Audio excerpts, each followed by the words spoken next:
Good morning, good afternoon, and good evening to all of my combo fans out there. It's me, your captain speaking. If you give me just one moment, I'm going to let you and everybody else that you care about know that this stream is starting. I'll talk to you soon.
Hello everybody, welcome. This evening we are playing some Legacy combo. Hi Jason, welcome to the chat. I haven't seen you in a little while. Yeah, absolutely. I am so glad that you're done with school. How'd the semester go? Let's get into what we're going to be playing tonight. We're going to be playing a top 8 deck list from Japan's Eternal Weekend. It was a couple of weeks ago, and someone by the name of Yuki, hold up, let me pull it up because I actually had their deck list open. Yuki Kubo top 8'd and actually went undefeated with no draws, a straight 10-0 through the Swiss tournament event for the Eternal Weekend in Japan. So they absolutely crushed their event. And then, I mean, they top 8'd, right? So they definitely lost their first round in top 8. But what an incredible showing by this deck list. So let's actually dig in and see what is different about this Oops All Spells deck list compared to others. Hey, Dominique, you're here. Absolutely. Yeah, Eternal Weekend looks like it was off of the hook. It was definitely sure. Thank you, Jason, for your support. I really appreciate that. I'm glad that you're back and able to communicate and participate and just be a part of this awesome community. So let's get into this. Standard Oops All Spells deck lists typically do not have things like Leyline of Sanctity or Leyline of Anticipation. They are typically using discard in those slots, but what we're going to be doing is we're going to be using Balustrade Spy and Undercity Informer. These are our spies.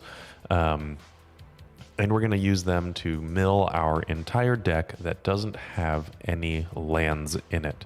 These are sorceries, and as such, don't count as lands when you're looking at our deck.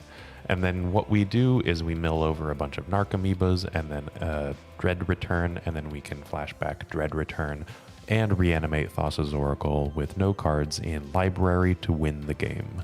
So that is the name of the game. However, here we are using Leyline of Sanctity to, in the main deck, protect against discard and cards like Endurance or Bajuka Bog. And then Leyline of Anticipation is a really spicy one where we can actually go off at instant speed And sometimes, hopefully this league, we can showcase a turn 0 win before our opponent gets to do anything. So we'll have to see about that, but that's the name of the game. And Emily, welcome to chat. Absolutely. I'm registering a deck with no lands because that's what the people wanted. Every Thursday before the stream, 12 hours before the stream, a poll goes up in our YouTube community page. You probably already know this, but you vote for what you want to see me play. Like a puppet master making your puppet. Do whatever you want, as long as it includes one of the 4 options on that poll. So, yeah, Jason, let's talk about that bridge from below really quick, actually. So this bridge from below is going to be milled, and we actually have copies of Cabal Therapy, a single Cabal Therapy that also will get milled. So if we have, say, a Narcomoeba in hand, then we mill over 3 Narcomoebas. Then we only have 3 creatures to flashback the Dread Return, right? The Dread Return flashback sacks 3 creatures. But if we want to Cabal Therapy to name something like Force of Negation before we actually commit to this game-winning spell, then we need to cast a Cabal Therapy with flashback, sacrificing one of the 3 Narcomoebas that are on the battlefield. That would get rid of one of them, leaving us with 2, unless we had it trigger Bridge from Below. So, Bridge from Below is a card that bolsters the resilience of the deck, making it so that we can play around certain instances of poor draws. We actually, if we could not draw a single one of our combo cards ever, then we would love that. But unfortunately, we have to register them in the deck, and they have to go somewhere. Every once in a while, we're going to draw them. So yeah, Leonard, welcome to chat. It's good to see you. I'm all rolled up. I am in a Legacy League, and we're just going to get started. And while we wait for our first opponent, in the the video description below, there's a link to Moxfield. You can actually check this specific deck list out and kind of fiddle around with Moxfield. They're a sponsor of the channel. It is an absolutely fantastic product. It's free to use, and they do a lot of really cool stuff. Anytime that somebody wants to share a deck with me, I ask for a Moxfield link, and I'm not gonna lie, you gotta tease them about it if they don't give you a Moxfield link. That's just them's the rules. So let's get queued up for this Legacy League. I'll tell you a little bit about Moxfield, and then we're gonna start comboing out on turn 0, maybe. We'll see. Moxfield.com is the easiest way to build a Magic deck online. They support over 30 formats, including Legacy and many other Eternal formats. There are so many options to view decks the way that you want, from text view to individual cards, mana value, and even card price. There's also light mode and dark mode. My personal favorite feature is card tags. This way you can sort cards by function. Moxfield supports collection tracking, Scryfall search, decklist feedback, and so much more. Follow me on Moxfield.com so you can stay updated on all of my decks. Alrighty, we are here in round number 1 against NuclearAdam, and we have lost the die roll. This is a mulligan. We really have to have a spy in our hand, or some very compelling reason to not have one. This is not a good enough reason. So we're going to take a mulligan, and then I'm going to answer some questions in just a second. Dominique, drinks and karaoke, that sounds fantastic. I'll see you at Eternal Weekend. I'm not so sure about karaoke, but all the rest of that sounds good. And thankfully, no Mutant Bryant. So I'm going to take a mulligan here again. No Mutant Bryant, and we're all good to go. And this is a turn 1 with just 1 Pact of Negation backup. So let's keep this. We'll put back a Turn Timber Symbiosis and a Pact of Negation. So this is going to be double Dark Ritual into the Balustrade Spy with Pact of Negation. I think we're going to be just fine. Yeah, Goffman, it was fantastic meeting you. Honestly, Eternal Weekend was an absolute pleasure. I got to, oh no, the mirror. Are you kidding me? Are you actually kidding me? This is the worst time to have opened up on a turn 1. Okay, well, that's fine. Oh, and they're playing the exact 75. No! Okay, let's see what happens. Oh dear. Okay. It was really awesome to get to meet people at Eternal Weekend. I just had such a fun time. I cannot recommend going enough. Okay, well, that ended up working out in our favor. I would like to pay 2 life, and then I'm going to cast a Balustrade Spy. I'm going to target... You know what? I actually could target them. I'm going to target them, and then they're going to draw. Yeah. Instead of showing which list I'm on, I know that they don't have any lands. Therefore, I'm going to cast a spy and target them, mill their library out. Pass the turn, they're going to draw. So we're all good to go. That's a fun little mirror breaker. Although the Leyline of Sanctity is kind of going to turn that off. Let's see. What do we not want here? I don't care for Pact of Negation. That seems like it's a bad card. What do I want? Thoughtseizes? Probably just Thoughtseizes. I don't think that I need Charbelchers. I'm not expecting Graveyard Hate from them, and even if there is Graveyard Hate, there might not be Leyline of Sanctities, so that's all good. Let's see what chat's going on. Yeah, that did escalate quickly. Oh, our opponent just, they're chatting and they're like, counting to 4 was harder than they thought. They thought that they had 4 mana. I'm guessing that they had a Cabal Ritual in hand that only makes 3 mana unless you have Threshold. So I think that that might have been what happened, but very, very good. So they're on a 1-land Belcher list though. Oof, that would be pretty good. Don't invoke that, Goffman. Please don't. Pact is a bad card, and the serve seems really important. Yes, absolutely. We didn't get the serve, but we did get an opponent that didn't have it. So that's all good. Reanimate seems pretty slow, pretty bad. The only thing that I could possibly think of is like a couple of Force of Vigors to catch a Chrome Mox imprint trigger. I'm not going to do it, but that is something that you could potentially do. This was just an easy 4 for 4, and we're just going to be happy with it. So I think that I'm going to be just happy with this. And since we got game 1, we have the opportunity to get game 3 on the play if we lose this one. Oh, this was so close. We're missing a black source, and because of that, we're going to take a mulligan.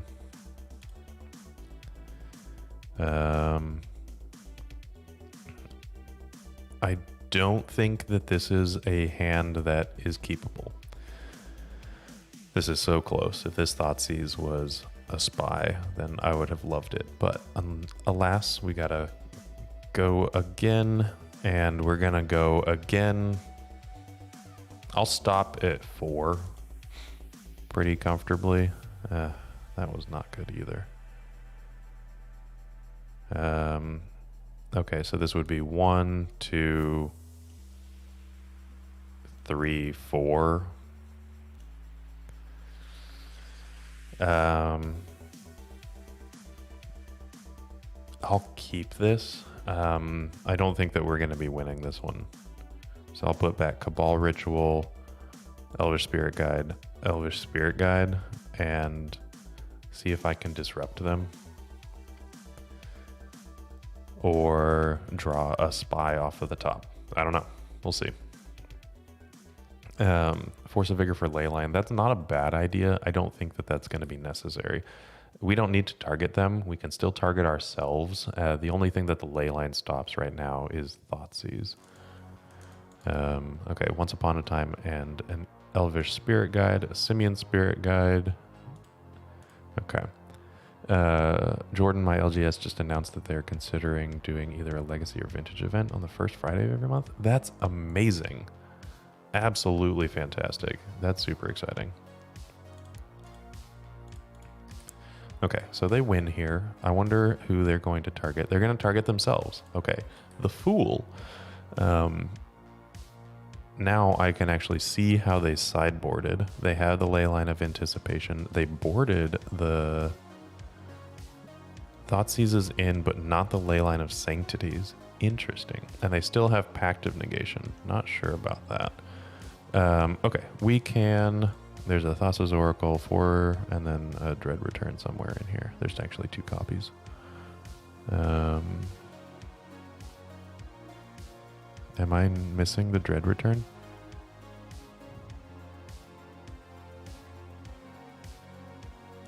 Can I see Dread Return somewhere? Do they have 2 copies in hand? Hold up. I mean, they can still do what they need to do, but that's all right. Oh my gosh, Emily, don't invoke Thoughtseize or Stifle here. We're a Storm Trigger kind of a community. Stifle is bad. Yeah, Jason, if you're playing Vintage, Blue-White Luris is good.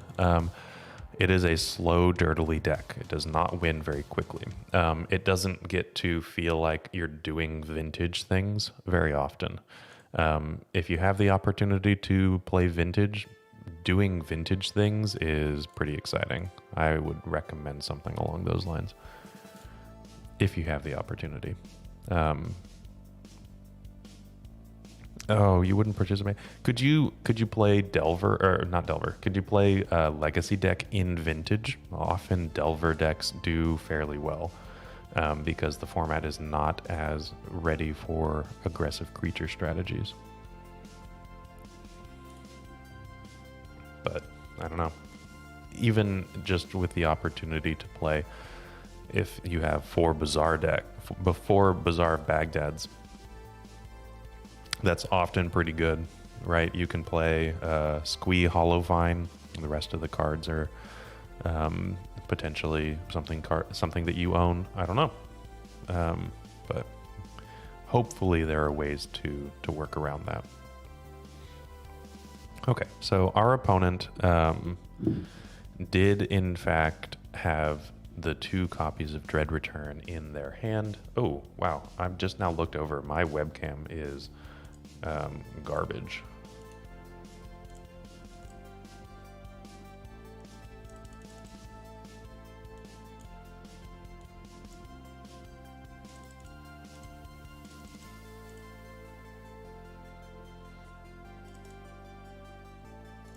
Okay, that should be better. A little bit. I got some shoulder stuff going on here. Okay, well, I really do need to work on my green screen. New area, like the sound is weird, bounces off of walls, the light is weird, kind of just, I gotta work on that. Okay, we won the die roll. Fantastic. We do not have anything like this. Leyline is so close. This Once Upon a Time can't get a land, so not going to be what we need. Mulligan here. Again, no spy, so we can't do anything. We're going to take another mulligan. This is part of the problem that comes around, but double Leyline, that could have been so fun. Okay. So this is potentially very interesting because I'm going to keep this. I have a Leyline, I have a Chromox and a Black Source. So keep this, put 2 cards on the bottom. It's going to be Narcomoeba and Simian Spirit Guide. No, should it be the Leyline? It should be the Leyline. It really should be the Leyline. As fun as that would be, I don't think that we can, in our right mind, actually put a Leyline out on a mulligan to 5. It's unfortunate. Your first Eternal Weekend was the Dredge Mirror. Oh no, the Leyline of... Okay, sure, that's fine. So what I'm going to do is instead play around their discard and have 2 spies in my hand. So yeah, but the content... Oh no, they bolted themselves. Okay, am I dead? It looks like I am deceased. Yep, their last card in hand is the Spy. And we have lost the Mirror. A few unfortunate mulligans. I think that we mulliganed 1, 2, 3, 4, 5, 6 times in the last 2, but that's okay. That is a weakness of the deck, right? This is part of the highs and lows of playing Oops All spells. Those mulligans will get you, and you just have to accept that that is part of the game. So yeah, the Mirror Impasta, that was a wild first round. Not something that I queued into thinking that I was going to experience. Let's see if I can get something that helps this problem. Yeah, not really. Okay. Hey, William. We just lost the Mirror, and we're going to get queued up into round number 2. While I'm queuing up, yeah, it is going to be a short stream. It's kind of nice. While we're queuing up, then I'm going to tell you about how if you want to play a bunch of different decks, you can use our rental account that sponsors us, Card Hoarder. They're a fantastic service. I can't recommend them enough. And let me tell you about them while we get queued up for round number 2. With Card Hoarder, renting your favorite combo deck has never been easier. There isn't a more affordable solution for Magic Online. Want to play the deck in this video? Check out the pinned comment below to easily rent the deck from Card Hoarder. Did you know you can rent the Epic Storm from Card Hoarder for as little as 7 tickets a week? We've made it simple to do so by including a button to rent the entire deck at theepicstorm.com/decklist. Okay, so here we go, round number 2, and we are queued up against Dalmuth 18. And we're going to be on the play, which is excellent. So we lost the Mirror, and we're playing up against Lutri, the Spell Chaser. That is a really spicy one. Okay. And we opened up on a turn 1. 1, 2... No, it's not a turn 1. Okay. But this is really close. We're 1 mana short. I think that we're going to keep this, and I'm going to put a Leyline of Anticipation out here, which is fun. And I think, so this deck list actually chooses to play 2 copies of Dread Return, which is interesting. I think that it serves the same function as when Doomsday was playing 2 copies of Thassa's Oracle, where you never wanted to draw the one of Thassa's Oracle in Doomsday, but when you have 2, then you had the opportunity to... sorry, our opponent was saying good luck. With 2, you have the opportunity to pitch a Thassa's Oracle to Force of Will and not feel bad. I think that this is a similar situation where I have the opportunity to pitch a Dread Return to Chrome Mox or something like that and not feel bad. So we are Commanderin. We got a Lutri the Spell Chaser right here, raring to go. And all I need is 1 mana. That won't do it. That'll protect us from discard, though, so that's nice.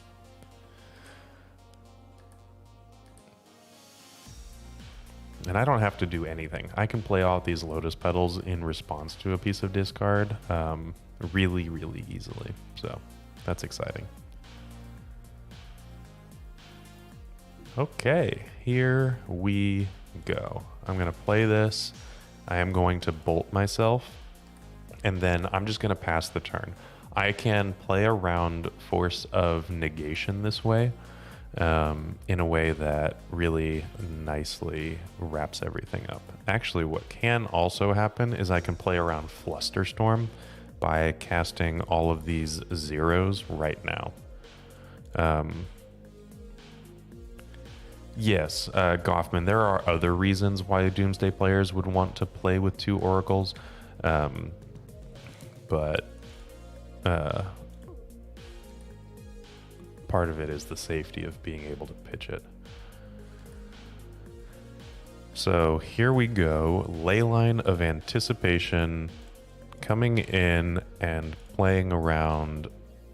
Well, we're not playing around Flusterstorm. We don't have the mana to pay for Flusterstorm, but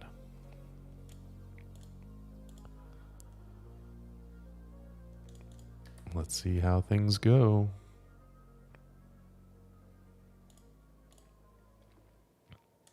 We do have a Leyline kill on the battlefield.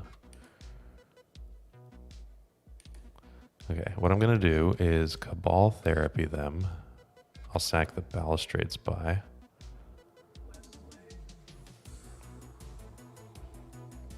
Yep, okay. I mean, there are a bunch of one-ofs. Cabal Therapy is probably at its worst ever in this matchup specifically. So, yeah. Doomsday, so one of the people that I got to meet in person for the first time, we've chatted and hung out digitally a lot. But a friend of mine, Max Carini, Wonder Pro, fantastic, one of the best Doomsday pilots on the planet. And it was really interesting to hear him talk about how Doomsday was positioned.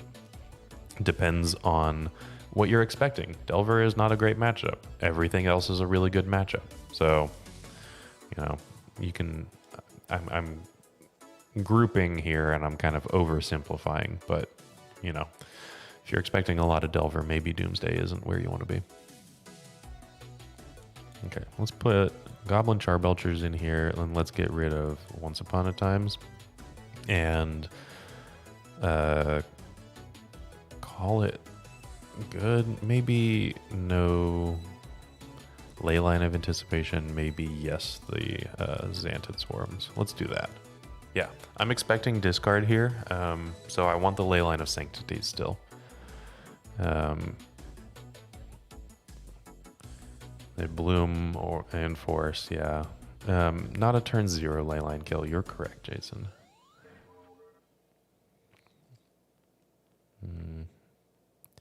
Was Danny Batterman at Eternal Weekend? I don't know. I don't recognize that name, so I don't know if I met them, but they might have been. Who is Danny Batterman? And should I know them? Maybe I should know them. Okay, well, this is fantastic. As long as we don't get discarded, I'm going to present a turn 1 win. Or what I can do is actually present a turn 2 win with Xantid Swarm and Pact of Negation.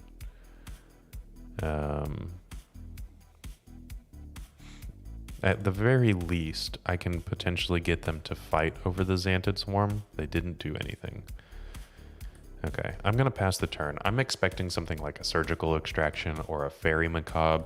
And if it's a Fairy Macabre, I can't do anything with this Pact of Negation. So we're going to just see if we can... Oh, rest in peace. Okay. Well, that is a reason to keep the hand, I suppose.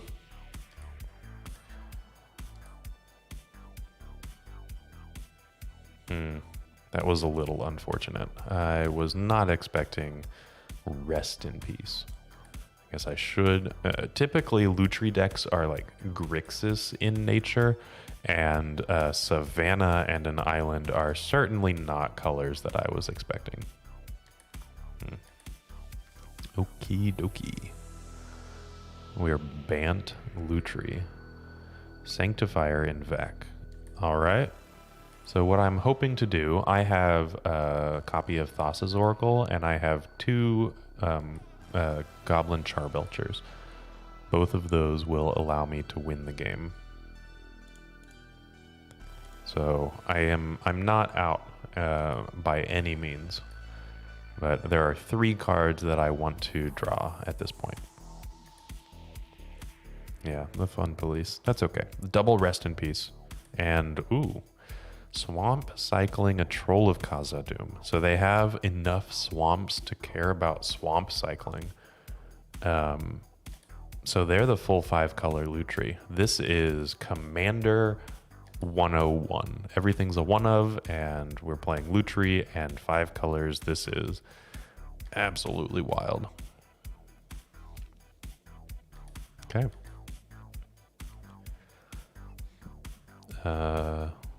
There's the Badlands. Foundation Breaker.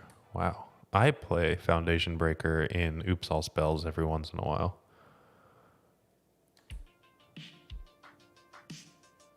Okay. We are really all 5 colors and quite a bit. There might be a random beans, of course.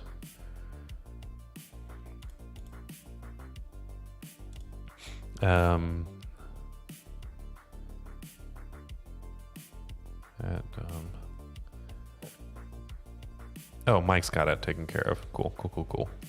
Nice. Sir Noble.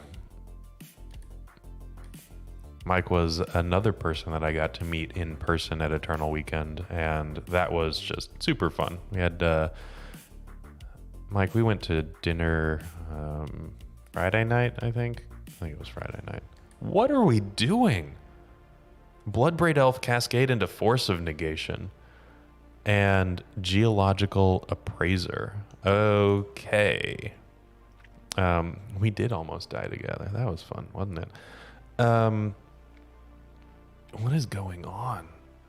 This is absolutely wild stuff. I mean, I'm playing Oops All Spells. How can I say that I'm much better? But I'm so intrigued.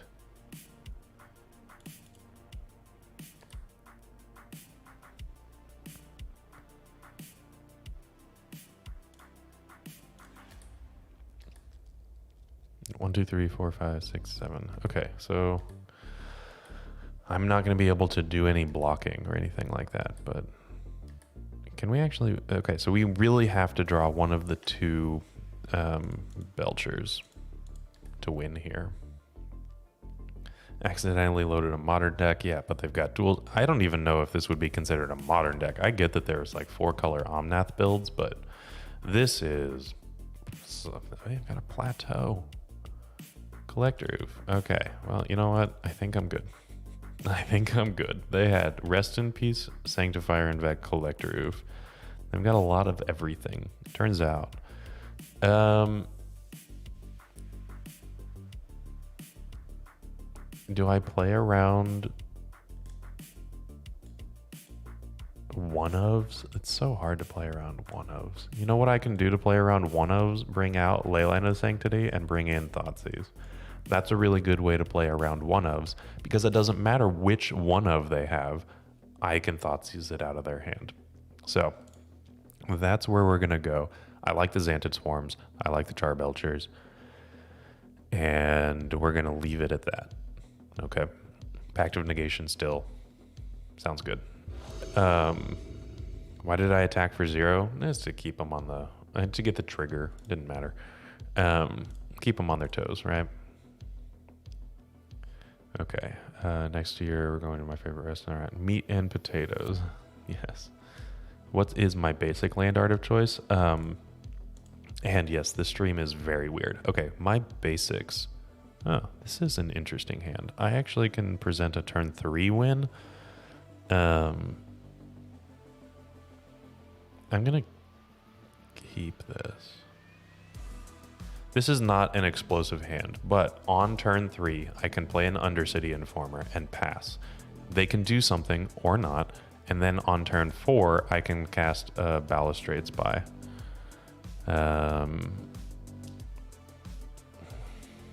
That's not very aggressive, but I'm going to try to keep it. I'm going to try this. We're going to see what happens. So my basic land choices are the Euro basics. I have a favorite of each. So the plains is not the windmill plains, it's the Scottish Highlands plains. And then for the island, it's the Cliffs of Dover. For the swamp, it's the the French swamps that I think are pronounced Camargue, but I could be wrong.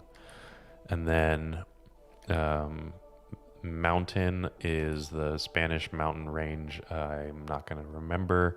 And then the forest is another forest. I'm not going to remember. But the Euro basics, those are my favorites. They did have a lot of turn 2 hate pieces, Mike.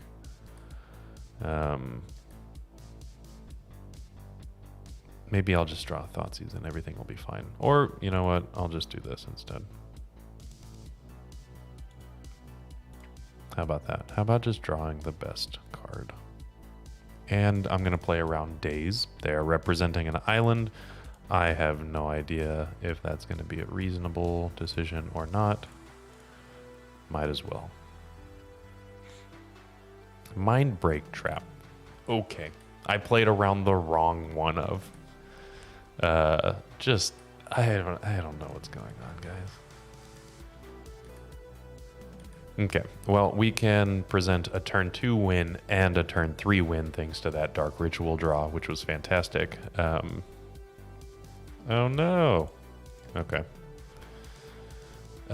Turns out they're going to grief me with this Undercity Informer, and I can hardcast a Dread Return. So if I draw another piece of mana, then I can hardcast the Dread Return, reanimate it, and then activate it and go again. So, I don't know. Activated Sleeper. What is Activated Sleeper, Misty? I don't know that card. And they pitch cast. What do they pitch? Troll of Khazad-dûm. Okay. Hey, it's that thing that I said. That was a really good draw. So let's hardcast Dread Return. It might get countered. I don't know.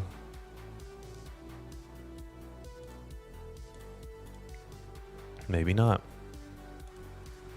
Maybe we just present another win. We'll see. Okay, there's something. Things are happening. Whether they have graveyard hate in the in like Surgical Extraction or Fairy Macabre, I'm not sure. These seem like F6s, but I am going to check for Force of Negation.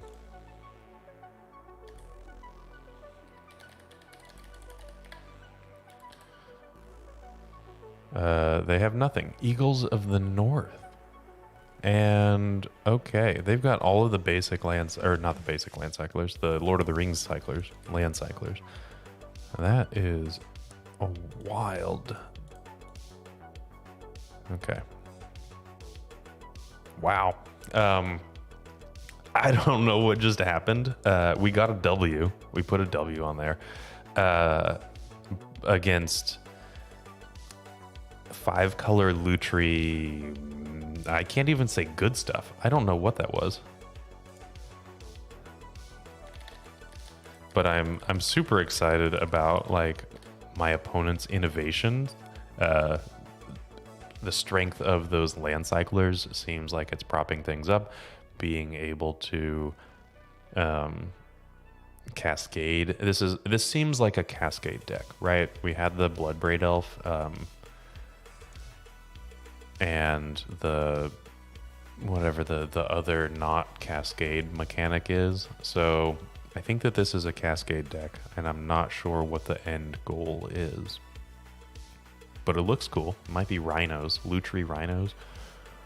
Like the one of card to cascade into, just make a bunch of 8/8s. I think that's probably fine, but I don't know. I was excited about that one. I have no idea what I'm going to classify that as when I actually put this onto YouTube. You'll find it in the description.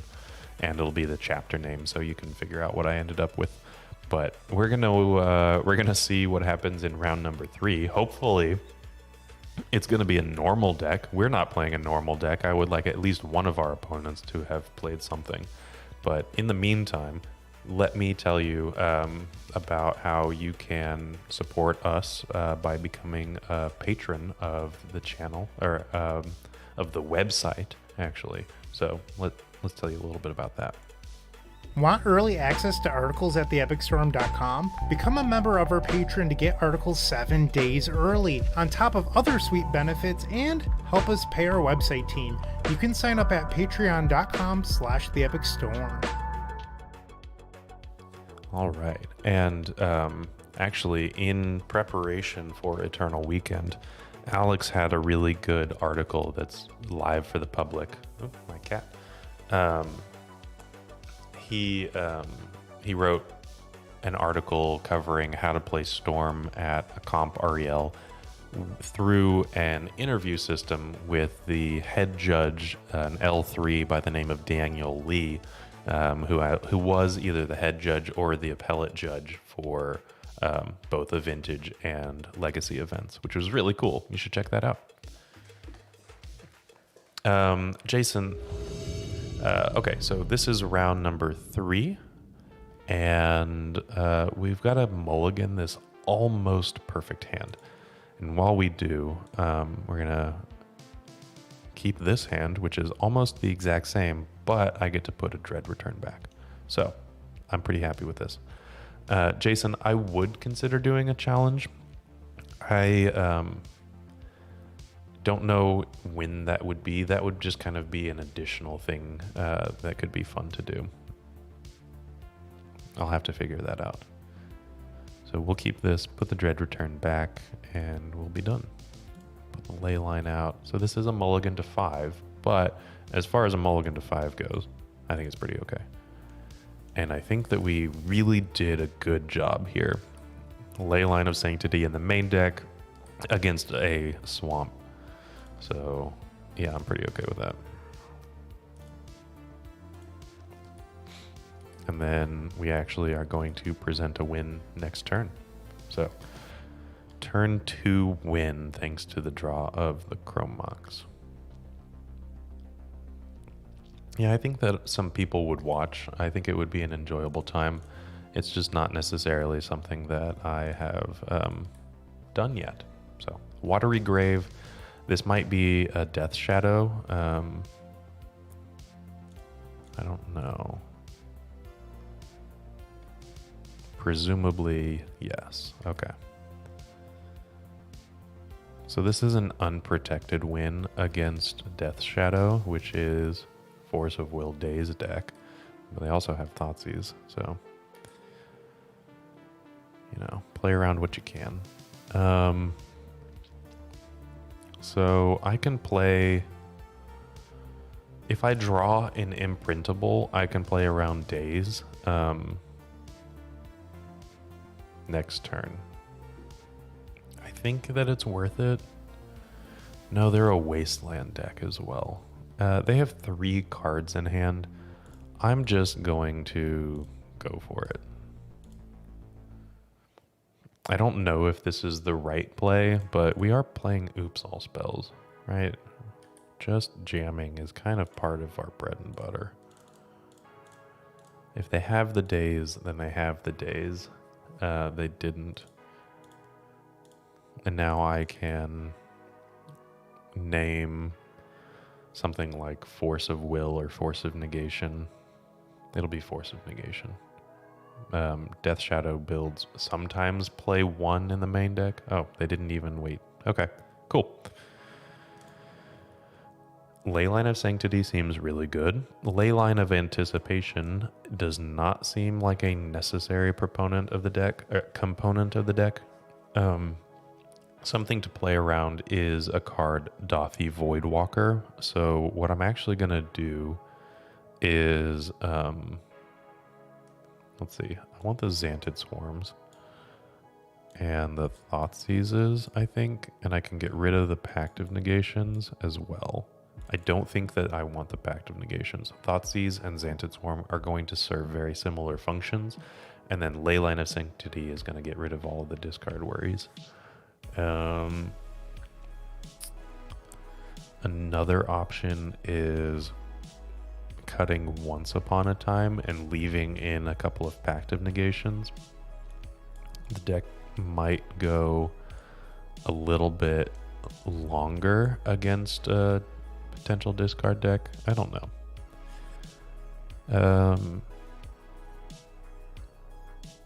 I think that that's fine. The Veil of Summers are another option here, but I don't want to over sideboard. I think that Xantid Swarm Thoughtseize is okay. The Leyline of Sanctities cover my Veil of Summer route.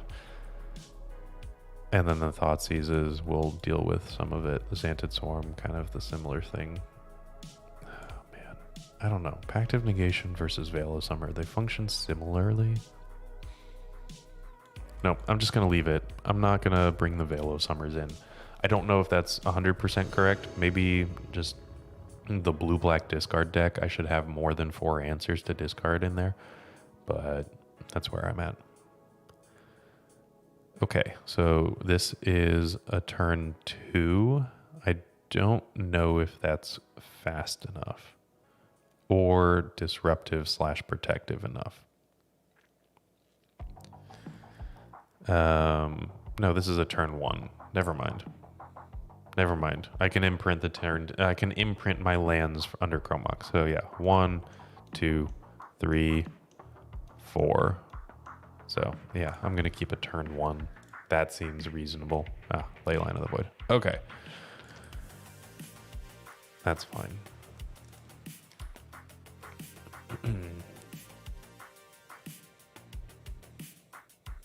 Now I have to. Do I have an answer to Leyline of the Void? I do not, actually.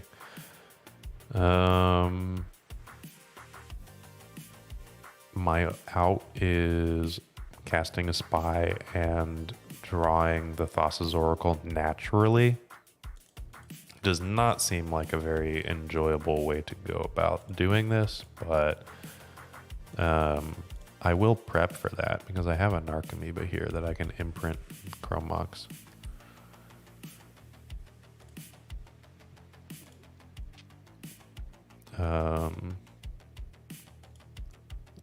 I'm just gonna play it all out.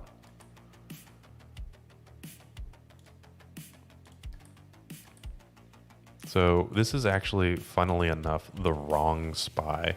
What I want to do is split this up into 2 turns where it's the Undercity Informer, and then I activate it when I have 2 blue mana up. Otherwise, the line is 6 mana, which, you know, I have 4, so it's not the end of the world. 5, okay, so that's not bad. Maybe I can get there anyway with the Balustrade Spy as opposed to the Undercity Informer. I don't know. I'm going to play this out just because I know this is going to be a long stream normally. I say that sarcastically. It's going to be a very short stream. So playing this out doesn't seem like the worst thing in the world. Just to draw the out and see how reasonable playing to the out of hardcast Thassa's Oracle actually is. Okay, well, we have the mana for it. Suddenly, we just have to draw the card. Okay.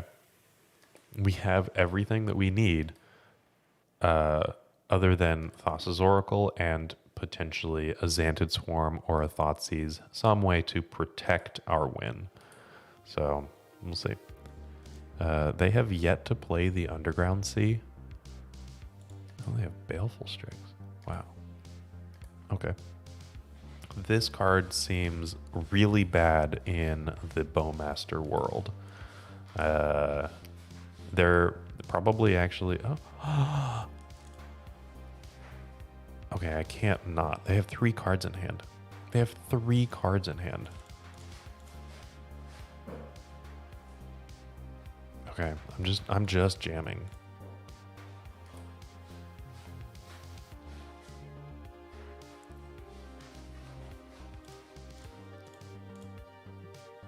There's no way this was. Oh my gosh.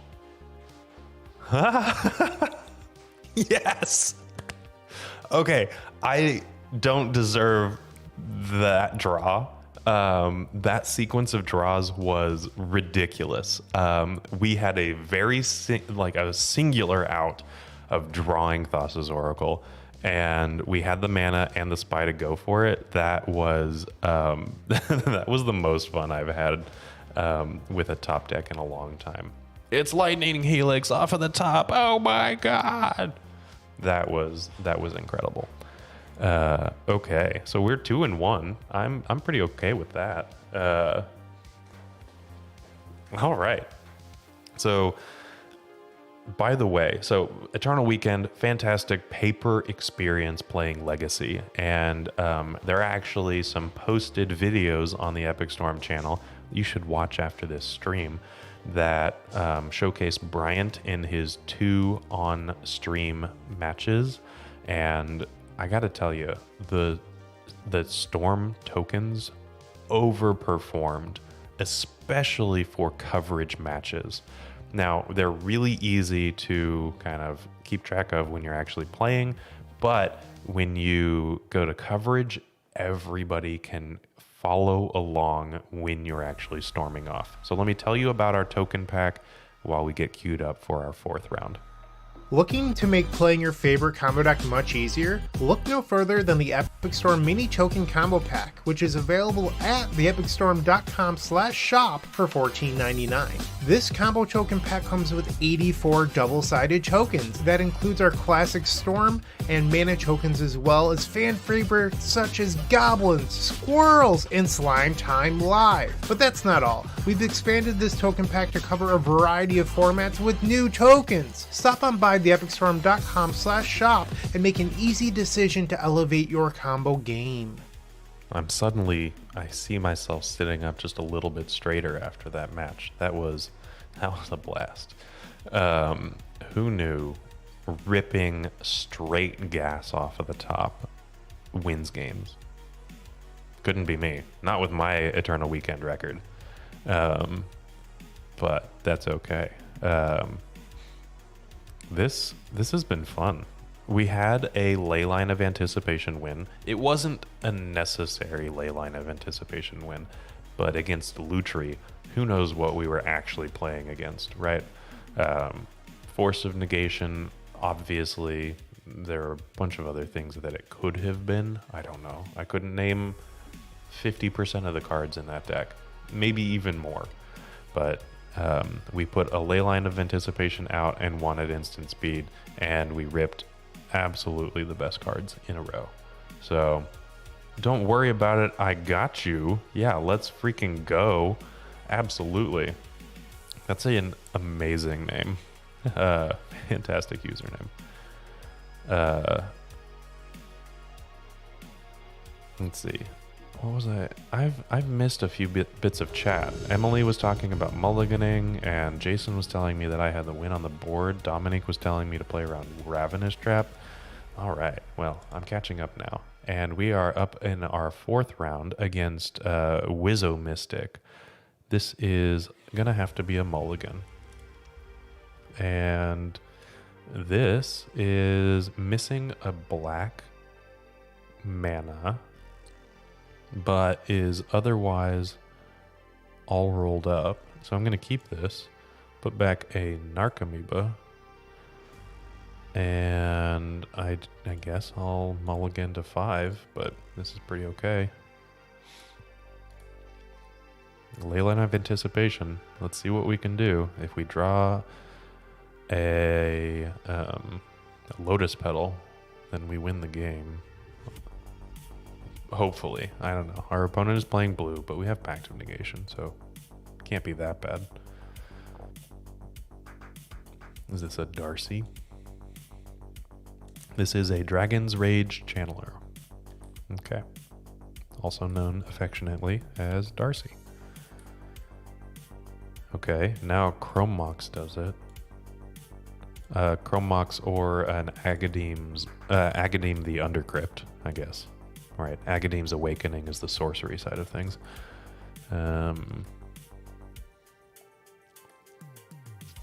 They also have to miss a wasteland here. Which, I don't know. They've got some looks for a wasteland. I'm feeling okay right now against this deck. Oh, nope, there's the wasteland. I opened my mouth. I should know better than that. Okay, so now we need 2 bits of mana, and one of them needs to be an initial black source. But that's all good. The clock is 2 card types away from being delirious, and yeah, force, that is sometimes a problem. Okay, well, they doubled the clock. There are only so many. That was a good draw. So there's the 2 Chrome Mox that are sometimes black sources, and then there are the 4 Lotus Petals and 4 Agadeem the Undercrypt. So there's not very many. There's 10 black sources, which is not the worst, but it is a choke point, right?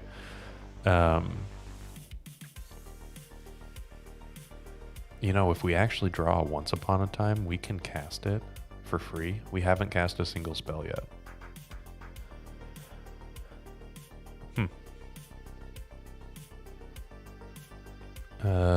Okay, so their Delver didn't flip. They are not cantripping before attacking, so they're not trying to turn DRCs. Wait, why? Hold up. I don't know if that was poor sequencing from my opponent or they got something else going on, but Ponder is another card type, and if they were able to, you know, mill something else and get Delirium, or surveil something else, I should say. Ooh, okay. Piece of pie. We can win on their upkeep. So I might as well, right? We can see what they're drawing, or if they want to draw something with their Delver, their Surveil. We have things that we can respond to.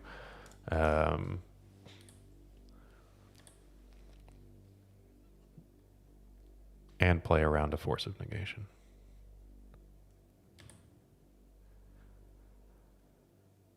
So they're going to reveal or not reveal with Delver of Secrets. And then we have the potential to win before they actually get to draw their card.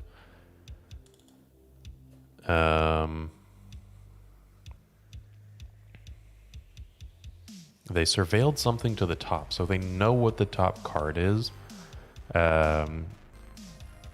So I'm assuming that it's going to flip Delver, but if it's it doesn't flip Delver. What is going on? Okay, well, before they have another card in hand, I was expecting to get a little bit more information here, but I don't know what's going on. Okay, Lotus Petal resolves. How about Cabal Ritual?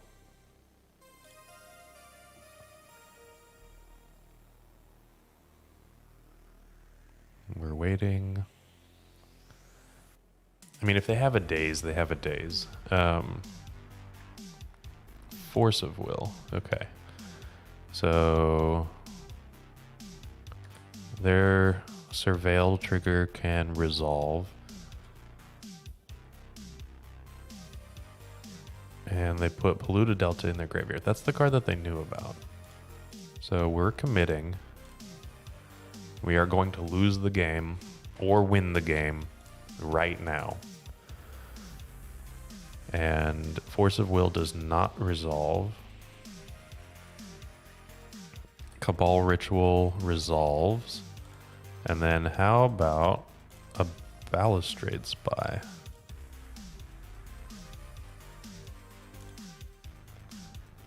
Yeah, O'Doyle, Is It Delver, and this might be Grixis, this might be Temur, but Is It Core Delver has been amazing. It's been one of the best things to be doing in Legacy for a long time, and you essentially just have to make the choice to play something else, knowing that Delver is likely the best deck in the format at any given point. That might not be true right now. 4-color Beans is really good. And they did not exile something. Sorry, they cast Seek the Beast, which is a card that you can go on an adventure with Questing Druid. And they did not hit an interactive spell that I know of. And they lose in their upkeep. Look at that. We did the thing. That's twice now that our opponent has lost in their upkeep. And I didn't need to cast a spell on my turn at all. That's fantastic. Love that. Okay. I want Xantid Swarm and Veil of Summer and things I don't want. Leyline of Sanctity. I know a Leyline of Anticipation was fun there, but I don't want the Leyline of Anticipation. And I think... so here's the thing. They have Thoughtseizes. Or not Thoughtseizes. They have Surgical Extractions. And I think that having Thoughtseize instead of Stack Interaction is going to be better. So I have stack protection in the terms of like Veil of Summer and Xantid Swarm. And I think that that's going to be better than the Pact of Negations, right? Because these stop several spells potentially, whereas Pact will only stop one. Okay, my cat is just present. We're going to say hi. Oh, there we go. There he is. And set him off to the side, and he's going to walk in front anyway. Okay.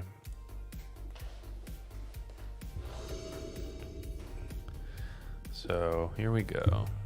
Oh, my cat. Okay. He's going to knock so many things over. Oh, this is really nice. This is turn 1, and I get to cast Once Upon a Time. I think I'm pretty okay with that. Yes. Because the Once Upon a Time can get a Xantid Swarm, and I can cast the Xantid Swarm.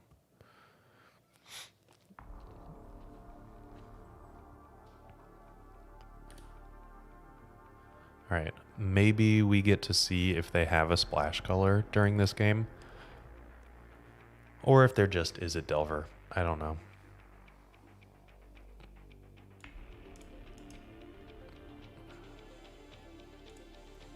And they chose not to shuffle.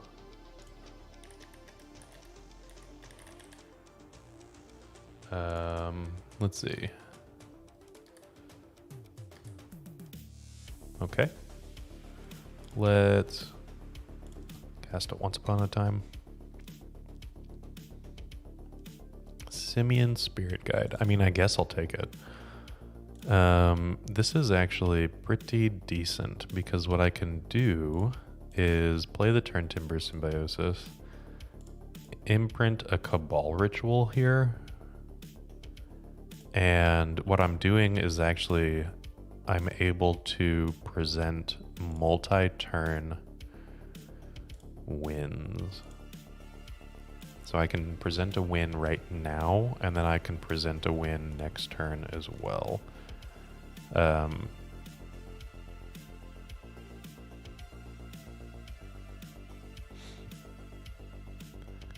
Through days.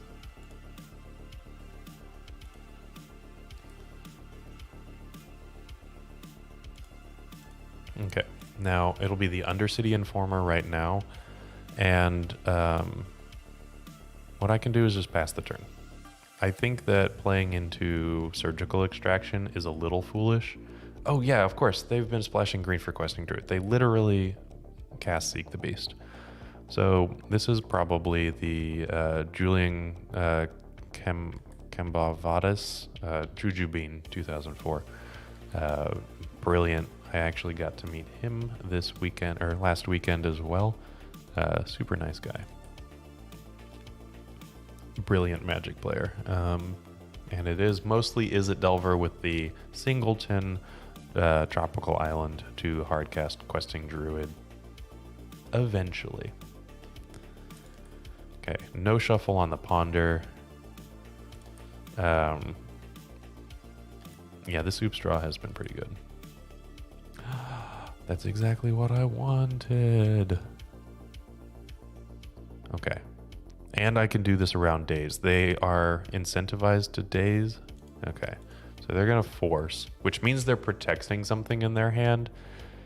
I'm not sure I feel comfortable just straight up going in through surgical. So we're going to be good for now. Like, they didn't counter the Undercity Informer, and they did counter the Thoughtseize, so I am willing to put some money on it that they have a copy of Surgical Extraction in their hand, right? So, luckily, this Wasteland doesn't really matter, even if they melt down or something like that and get rid of my Chrome Mox. Ooh, actually, this Once Upon a Time is pretty good. Actually, is this Once Upon a Time good? I don't think so. I think that this Once Upon a Time has the danger of putting cards that I care about, Thoughtseize and Xantid Swarm. I guess I could have gotten Xantid Swarm, but I wouldn't have had the green mana to cast it. Yeah, I think I'm good. I'm not going to cast this. It'll put Thoughtseizes on the bottom of my library where I don't want them. I actually want to actively draw them. So, yeah. However, now that I have a permanent green source, I might consider that in the future. And right now, I'm just clocking in for 2. Force, OP is trying to counter... Oh, we talked about this, yes. And Chang, my Oopstraw is pretty nuts right now. I'm not going to lie. I'm pretty okay with this. We are not in the driver's seat by any means, but we have identified a pressure point for my opponent, and we are just ignoring it completely. And my opponent is at 11. They have a fetch land. Oh, they're at 10. Okay. We're halfway there. This might be a Murktide Regent. It is. So we are done on the battlefield. Who would have thought?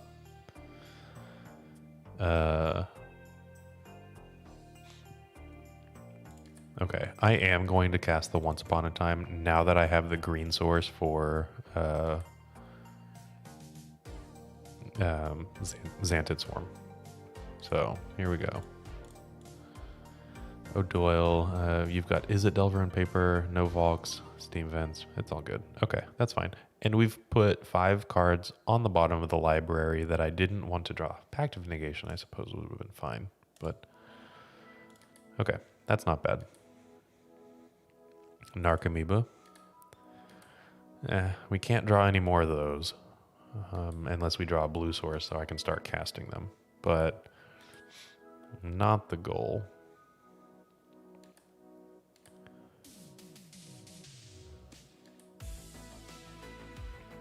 So Xantid Swarm right now will allow me to get there. Thoughtseize will allow me to get there. But my clock has significantly shortened.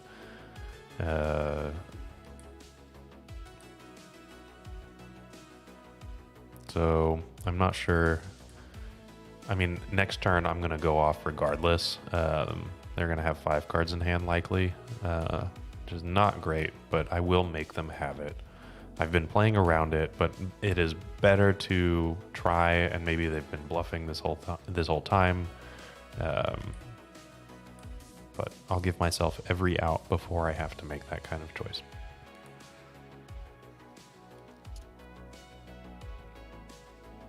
Ponder. I don't think that they've shuffled a single ponder, and they didn't choose to shuffle this one. So, wow. They've got another volcanic island. They've got 4 cards in hand, and they obviously want them. These ponders have been very good for them.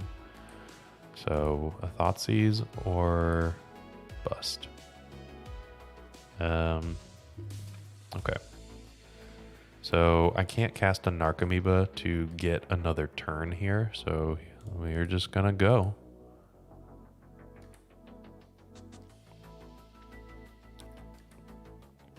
And without further ado,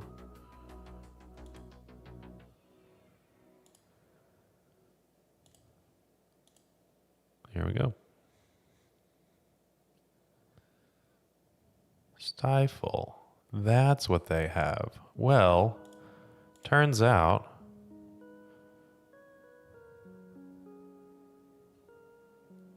maybe. Okay, they had a Force of Will. Okay, so they had Stifle. That's what they were protecting.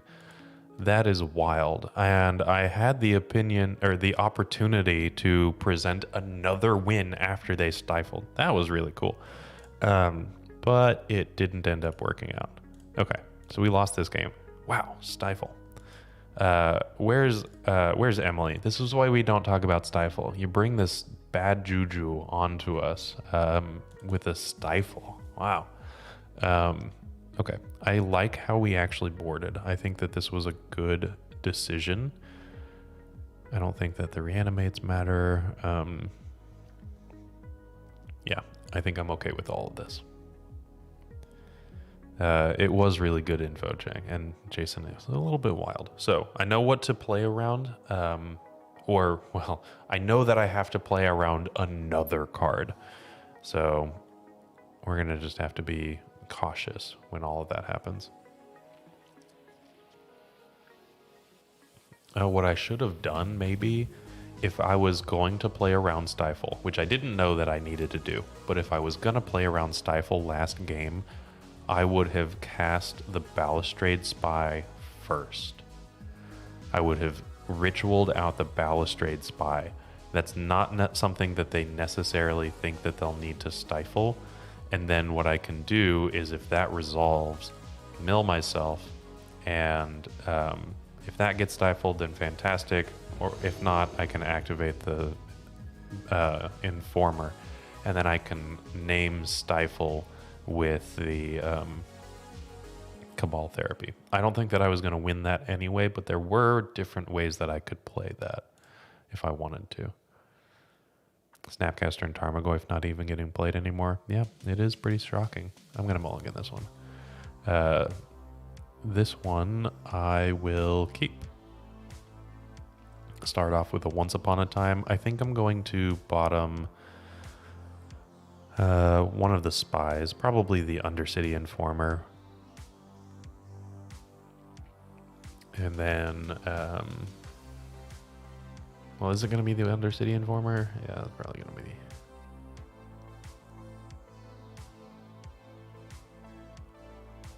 I forgot. Balustrade Spy flies. That would have been a nice blocker for that Murktide Regent if I had remembered that. Oh well. Okay. So this is 1, 2, 3, 4. This is a turn 1. Do I just jam? They've kept 6. So I'm going to keep this. I can either put back one of the spies, or I can put back the Once Upon a Time if I'm just jamming into the face of everything. Or I can cast a Once Upon a Time, dig for Xantid Swarm, and then kind of prolong my game plan. It opens myself up to things like Spell Pierce and Stifle, but I have the opportunity to hit an absolute hammer in the matchup. I think I'm going to get rid of a spy.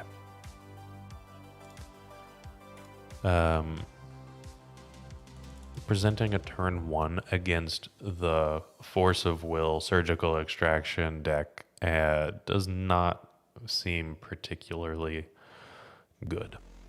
So that doesn't hit the odds. I think I'm going to be good to just make attempts over several turns. Hopefully. Because if this gets a Xantid Swarm, which it doesn't, okay. Well, do I play out the turn 1? No. We have committed to a line. We're going to stick with it, not deviate.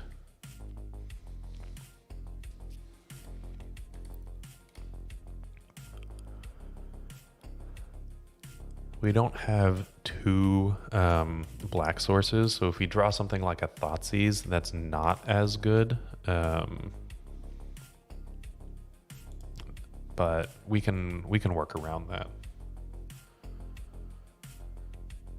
Bobble and bobble from our opponent, and they're going to bobble themselves. A neat trick: if you have a fetch land, you can look at the top of your library and fetch or not, depending on if you like it or not. So they liked the top card of their library, and then they can use the other bobble as a Delver trick, kind of a functional stacking triggers in appropriate ways to get your Delver to flip or give it another chance to flip, depending on how you stack the triggers.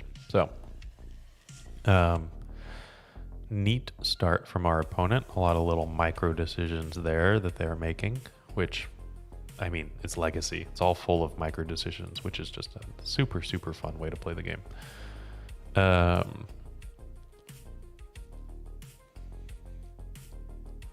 Okay.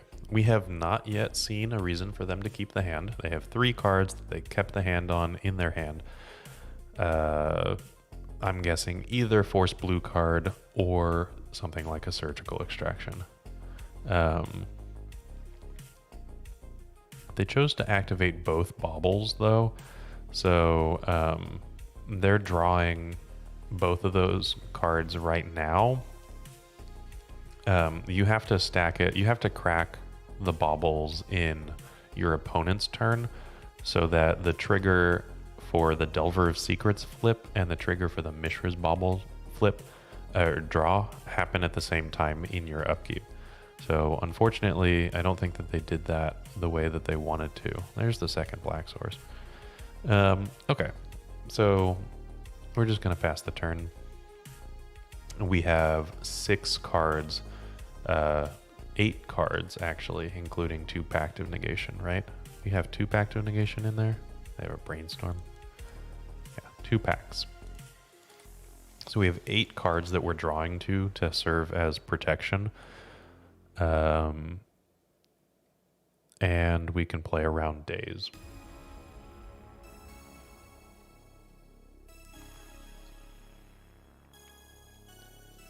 I'm liking our odds. Our chances are pretty okay, but this clock is exactly what Delver wants to start on, right? Turn 1, 3 power functionally on turn 1, and they're all good.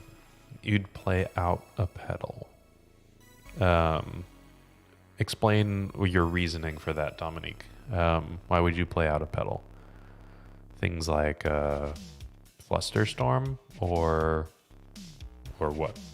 I'm not sure. Grafdigger's Cage. That's pretty good. Okay. Well, that is going to stop a lot of our options. We really do need to do the exact same thing as last time, which is draw a Spy, which we have, draw another blue source, which we haven't done, and draw Thassa's Oracle. So that's unfortunate. We didn't board in the Grafdigger's Cage. There's the blue source. Okay. So that's our pitch to Chrome Mox, and then the Lotus Petal is another blue source, and then this Lotus Petal is the black source, right? So we just need a Thassa's Oracle and we can present another. If we get 2 of these natural Thassa's Oracle wins, I mean, that's going to be fantastic, right? That's going to, I might have done it once before. If we can do 2 in a single league, I mean, everybody needs to subscribe, right? That's how that works. We're running 1 Thassa's Oracle, so it's not like it's an actual good out, but it is our avenue to victory now. So I don't foresee us actually winning this game now, but you know, the stream has gone really quickly. We're having a lot of fun. There's an opportunity to double dip on all of this, so we'll see how things go. I don't know. Darcy, clock is ticking. Okay, well, now I'll play out a Lotus Petal.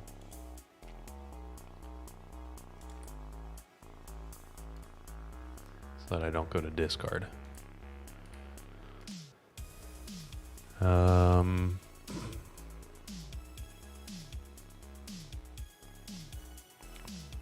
They're attacking for 4 right now, so we have 3 turns at face value. We might have fewer if they cantrip into, they don't have a land in their graveyard yet, and if this is a ponder, that's a Delver. Okay, that's fine. I mean, it's really quite a quick clock now. I want to be able to cast that card, but if they flip Delver and then cantrip their way through, then I just lose. So I don't think that I can cast that card right now, but I want to.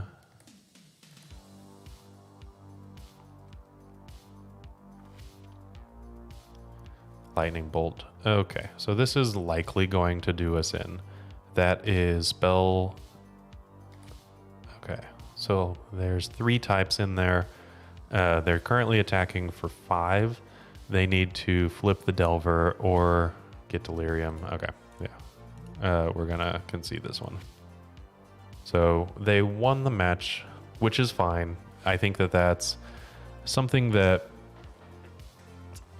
we could have played around by just jamming. I don't know if... Charbelcher in. Yeah, unfortunately, this is game 3. I don't know if we should have jammed on turn 1. They have 2 cards in hand, which I'm assuming is Force Blue card or Surgical Extraction, but they might have kept it off of the Grafdigger's Cage. I don't know. They might have kept and played the absolute Chad move of not playing your hate piece on turn 1, expecting your opponent not to jam into Force of Will so that you can get a threat down and end the game quicker and then seal the deal with the Grafdigger's Cage. They might have done that. That might have been a really cool play. I don't know. So props to them if that was what they ended up doing. O'Doyle, so many new cards get banned like a year after release. Do I dislike the newer power creep cards like Ragavan, Renin 6, etc.? So I think that it is a good thing that... Okay, so first off, let's establish a baseline. Things are going to get power crept. That is just a function of new cards coming into the format because they have to be new and exciting to be profitable and make Wizards of the Coast money. People are going to want to buy the new cards, and you have to have some kind of incentive. Therefore, they are going to constantly be getting more powerful over time. Do I think that maybe it's been pushed in recent years? Probably. Do I think that it's a problem? No. That's why the ban list exists. We can control things like Renin 6 and Ragavan and Oko, and that's all good. So as long as things are being appropriately managed, I don't have a problem with power crept cards. Now, we can make arguments of proper management and if that's happening now or not, but we're also playing a super niche format in the card game itself. legacy, and I mean, to an even greater extent, change in vintage, right? So all eyes are not on us as players. And even in the last banned and restricted announcement, they actually talked about community sentiment as a driving force for BNR decisions. So this is not a place where I would expect a lot of change to happen quickly like it would in Pioneer and Modern and Standard, right? So let's get queued up into our next league. Arkham's Astrolabe. Oh, that was a weird and wild ban, and well-deserved. I miss Oko. Storm was really good when Oko was legal because everybody was doing fair things. Anyway, let's get queued up, and I'm gonna tell you a little bit about our. Did I talk to you about tokens? I don't think I talked to you about tokens. No, I definitely did. Okay, well, let's talk about how to engage in our chat and channel, and then we're gonna get queued up for our last league. You're still watching. Make sure to give this video a like, comment, and subscribe. While you're near the description, here's a reminder to use our affiliate links if you're going to make a purchase from Amazon, Card Hoarder, or TCG Player. Just above those affiliate links, you'll find our social channels. Make sure to join those to connect with us. All right. Kevin, you walked past me at EW. Yeah, I am a little tall. Did you say hi? Did I meet you, Kevin? I think I met a Kevin, or maybe it was a Kyle. I don't know. I'm pretty tall. I'm too tall. I am taller than Koval. Koval is a shorty. I'm 6'5". So I am a little bit tall. I did actually speak. Okay, so we're playing Oops All Spells. There is a what I would probably consider the end-all be-all Oops All Spells GOAT. Their name is Faulted Form online, and he is very tall in person. He's taller than me. So that was a little bit of a shock. He's a very sweet man, and it was a pleasure getting to meet him. When he walked up, I've never seen, I don't know his face, but he walked up and was like, hey, I'm Faulted Form. Hey, it was nice to meet you. I really like your content, stuff like that. And then I was like, oh my gosh. Oh, that's so much of a shock there. Yeah, Clawtooth. Koval is a tall person, but he ain't got nothing on me. All right, we're playing in our last round, and we're playing up against TheGrimLavamancer, and we're gonna mulligan this hand that doesn't have a spy in it. I mean, mulligan decisions are really easy most of the time. So, do I have a spy? No. Then ship it. Oh, this would have been fun. Nope. Gonna ship this one. Kevin, you're 6'3". Okay, yeah. There was a few people that really surprised me by how tall or not they were, because everybody looks the same, you know, on a screen. Oh my gosh, my hair. Oh no. Okay. Hold up. I'm gonna mulligan this, but I'm also gonna try to edit my filter so that I'm not. Okay. Oh, that's embarrassing. I'm sorry. I wasn't looking over on my screen over here, and my green screen really needs some work. That's really too bad. Okay, I'm gonna mulligan again. Let's see a spy. No spy. Okay, so this doesn't have a spy, but it's got everything that I could want except for a spy, including disruption in the way of Leyline of Sanctity disruption and Pact of Negation. This would be 1, 2, 3, 4, 5. I can get rid of the Cabal Ritual, the Thassa's Oracle, and the Dread Return. This is one of the hands that I'm gonna keep, and I am drawing to 10 outs. My 10 outs are the 4 spies of multiple varieties, so there's 8 total, and then I also have 2 Once Upon a Times, because I'm not going to cast a single spell for a little bit. And a Marsh Flats opponent, And a swamp. Okay, I feel pretty okay. Oh, never mind.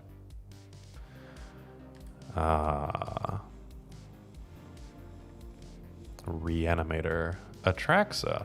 Okay, that's your choice. What are we doing here? Orcish Bowmaster, Shieldred's Edict. Okay, they didn't have a Dothy Voidwalker. They have a currency converter. Okay, cool. So, Kevin, why is the magic community so tall? Yeah, there's a lot of tall people in the magic community, and it was really nice because I can, talk to people at my height. I don't know. O'Doyle, you are not wrong with your statement, but that's okay. Like, people are tall, people are not tall, people are thin, people are not thin. I think that's all just fine. As long as they maintain some of their personal health and hygiene, we're all good. But maybe, and I was talking to a friend of mine, we talked about it, Max Carino. We were talking about maybe we should have like a Gillette sponsor and just get deodorant handed out at events. It was actually pretty good. Most people are on their best behavior, but there were a few people at the event that, maybe a Gillette deodorant sponsorship would not have been the worst thing in the world. Yeah. Dominique, you're 5'11", Koval's 6'1" or 2. Yeah. It's pretty okay. Let's see what happens. There's another swamp. I haven't been keeping track of their revealed zones or anything like that. That's fine. Okay. Well, we're still in this for what it's worth. You know who's tall that you Jody Keith? Yeah, he is a big guy. He is one of the stalwarts of like old classic Magic competitive constructed formats. Yeah, Dothy Voidwalker. There it goes. It's ironic that tall people like playing a game that's done sitting. Yeah, if we could have standing tables, that would be great, but everybody would have a stool so that we're all at the appropriate height. And some of those... Okay, we are not going to win this one. They got the Dothy Voidwalker. Some of those stools would be pretty tall. They'd be like ladders for some people. Which, yeah. Okay, so this is going to be a fun package to bring in. We're going to bring in Thoughtseizes and Reanimate in Veil of Summer. And we're going to take out Pact of Negation, Leyline of Anticipation, and Once Upon a Time. So now we can potentially reanimate their Atraxa. So that's pretty fun. Free supplies in the bathroom. That's a great idea, Kevin. I'm going to have to talk to Card Titan. I don't know. I got to meet the owner of Card Titan, which super fun. Great guy.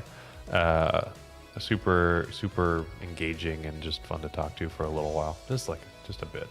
But nice to meet him, which is good. Tabletop Scotland, the biggest TTRPG and board game convention in Scotland. Deodorant and stuff in the bathrooms, which organizers pay for. That's fantastic. That is really good, Clawtooth. I appreciate that. Way to go, Scotland. Just curbing that from the get-go. And you know how huge it would be to like have an awesome sponsor for Gillette, or name your favorite deodorant commercial. It's pretty good. Old Spice, that'd be fun. All right. I wonder if I should be bringing in Charbelchers for Graveyard Hate. Maybe if I like bring in Charbelchers and I cut... oh, too late. Okay, I didn't submit, so that's all good. Okay, let's play. Let's figure out these mulligan decisions before I do much else. Oh, can we do the thing? We might be able to do the thing. Let's keep this, put Dread Return back. Oh, no, wait, this is a 7. Okay. So I'm going to Thoughtseize my opponent, take a big bad monster if I can, And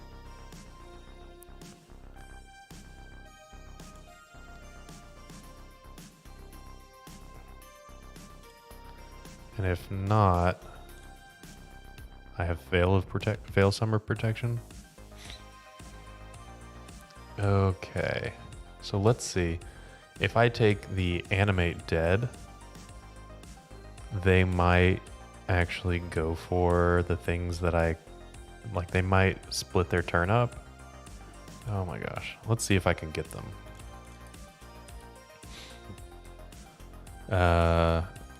So they didn't actually have a monster. They have an Entomb, which is fine because they're incentivized to Entomb here. And be as mana efficient as possible. They have a Dark Ritual. Oh no. Entomb, did they draw a Reanimate? That would be the worst. Okay. They do. They have the Dothy Voidwalker. Okay. Yep. They have Dothy Voidwalker, and I don't have something to reanimate from them. Oh, of course. Now the Leyline happens. Okay, so I still have Veil of Summer, which is not bad. Yeah, I know.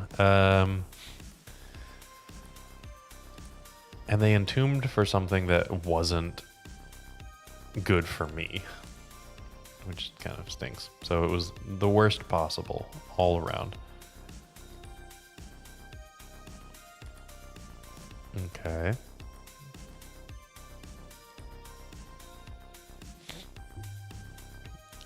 Yep. Let's play this. No, we don't need to bolt ourselves. Take another turn off. I can actually almost hardcast a Dread Return, which is, I guess, another way to reanimate things. Troll of Khazad-dûm. That's a really good reanimate target.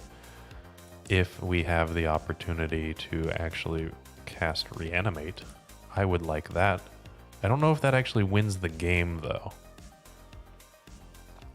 You know what? That might not actually win the game. So I might need to actually cast a Dread Return instead. So I hope that I don't get discarded here. Oh, but they can they can Fairy Macabre their own creature. No. I just now realized that. They can Fairy Macabre their own creature from graveyards, not from an opponent's graveyard. Okay. So we were operating under a false assumption. We probably should have taken the Fairy Macabre. We actually probably should have mulliganed this hand. That's what really should have happened. But we didn't, and we're getting punished for it.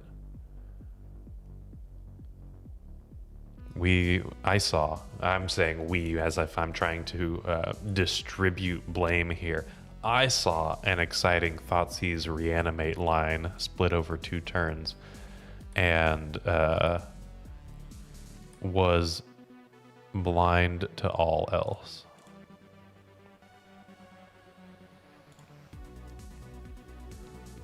Target creature from my graveyard. Dread Return doesn't say the thing that I want it to say. That's unfortunate. Can we do anything here? I am just dead to this Dothy Voidwalker. This is 6. Yeah, okay. I'm done. That was a little bit silly on my part to end the league. So I think that that keep was not a keep.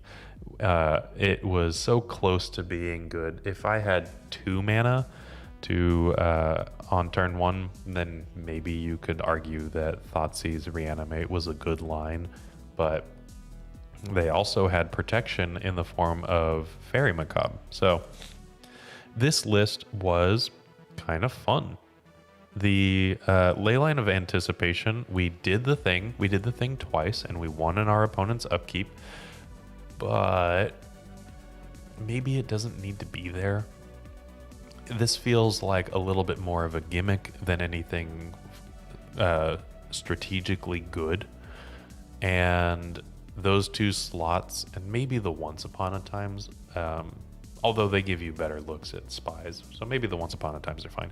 But those are 4 slots in the deck that could be Thoughtseizes or something else, right? Let's take a look at Oops All Spells over here from this list. There's an extra copy of Cabal Therapy. There's a playset of Thoughtseizes. These are running Summoners packs to get the Elvish Spirit Guide. This is playing Wild Cantor. Things that the deck that we were playing don't have. They have Once Upon a Times, the 6 ley lines, no Thoughtseizes, no Wild Cantor, no Summoners packs. They have more Chrome Moxen though. Likely because drawing a ley line, you can at least imprint it, right? So this is a deck that very much so performed well in the hands of, I'm going to pull it up again so that I know what their name was. Yuki Kubo at the Japanese Eternal Weekend, but not as good here. I had a lot of fun. I mean, the deck performed well. We did the whole like spy, mill ourselves, hard cast a Thassa's Oracle, and everything resolved and everything worked exactly like we needed to. That was a pretty fun little check mark in the bucket list. So I hope that you all enjoyed this. I did. I certainly had fun, despite our record. So I wish you all the best. I will see you next Thursday, and make sure to check the stream, the community poll for the stream Thursday morning, or whatever time it is for you in your neck of the woods. I will see you later, and have a lovely, lovely night. Bye-bye.